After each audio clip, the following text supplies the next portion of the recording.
नमस्कार मित्रों, खेल और खिलाड़ियों की आवाज़ खेल पथ में आपका हार्दिक स्वागत है।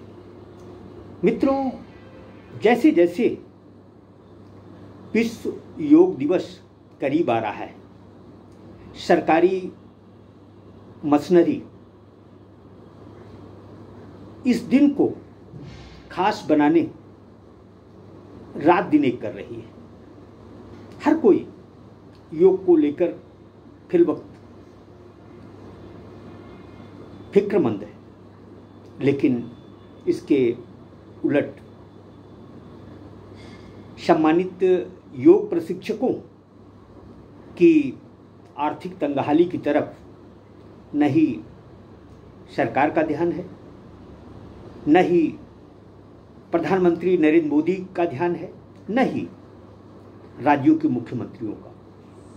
स्वैच्छिक संगठन भी सिर्फ 21 जून को सम्मानित योग प्रशिक्षकों की बलैयां लेते हैं, उन्हें एक स्मृति चिन्ह देकर रात भर सोचने को विवश करते हैं। देखा जाए तो प्रधानमंत्री नरेंद्र मोदी ने योग को वैश्विक स्तर पर अपनाने की न केवल चेष्टा की, बल्कि कई देशों ने उसे अपनाया भी है।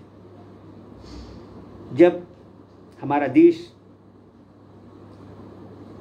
कोरोना महामारी की चपेट में था, उस समय हमारे इन्हीं सम्मानित योग प्रशिक्षकों ने लाखों लोगों की जान बचाई थी। योग की अनिवार्यता न्यू एजुकेशन पॉलिसी में भी बताई गई है, लेकिन दुख और अफसोस की बात है कि जिस योग को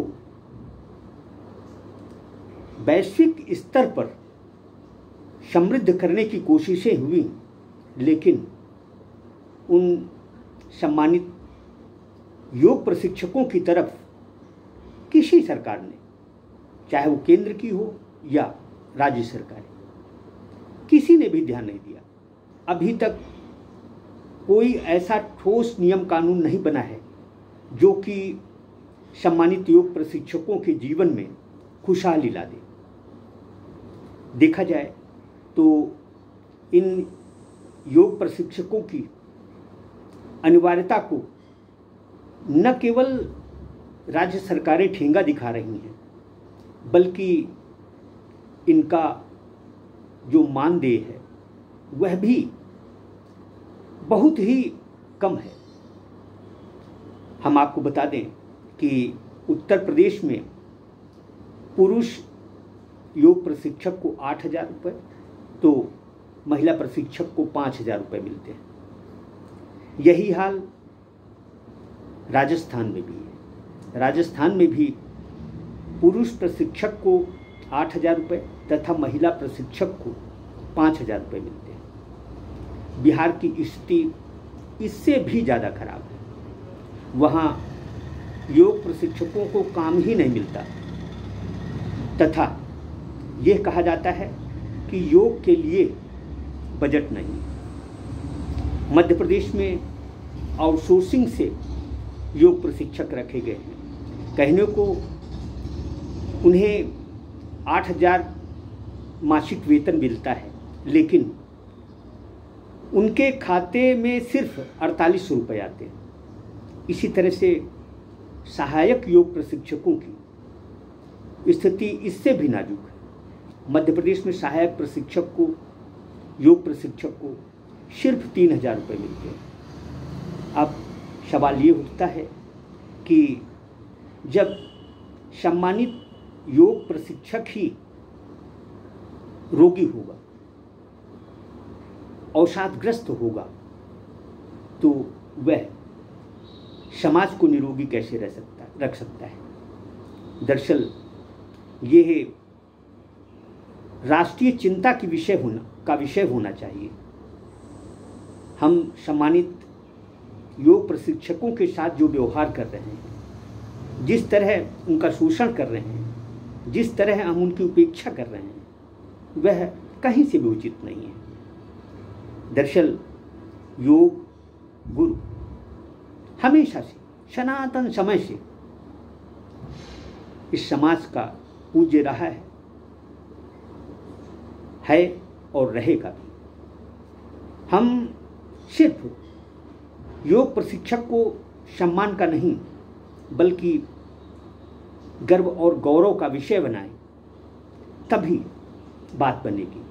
ये तब संभव है जब हम योग प्रशिक्षकों के लिए कोई ठोस नियम बनाएंगे, उनके जीवन यापन का ठोस प्रबंध करेंगे। दुख की बात है कि एक तरफ हम नारी सशक्तिकरण की बातें करते हैं, उस पर करोड़ों अरबों रुपया खर्च करते हैं, लेकिन दूसरी तरफ हम योग के मामले में महिला योग प्रशिक्षकों की उपेक्षा करते हैं, उन्हें पुरुषों से कम मान दे देते हैं।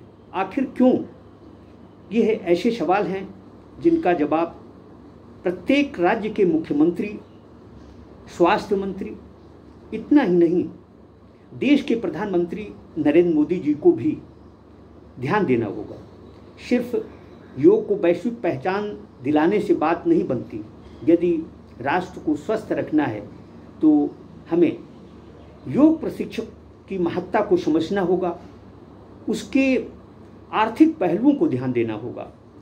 यह दुख की बात है कि लंबे समय से समाज को निरोगी रखने का दायित्व निर्वहन कर रहे योग प्रशिक्षकों के प्रति किसी भी सरकार ने दरियादिली नहीं दिखाई, इतना भी मानदेय देने का प्रबंध नहीं किया कि वह 2 वक्त का भोजन कर सके।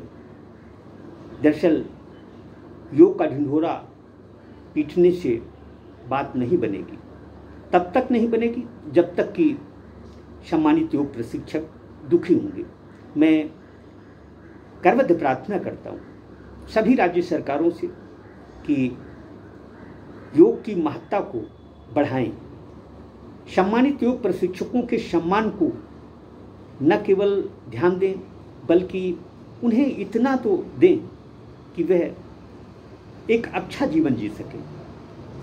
तभी हमारा समाज, हमारा देश स्वस्थ रहेगा। हम निरोगी भारत में रहने का गर्व और गौरव महसूस करेंगे। जय हिंद, जय भारत।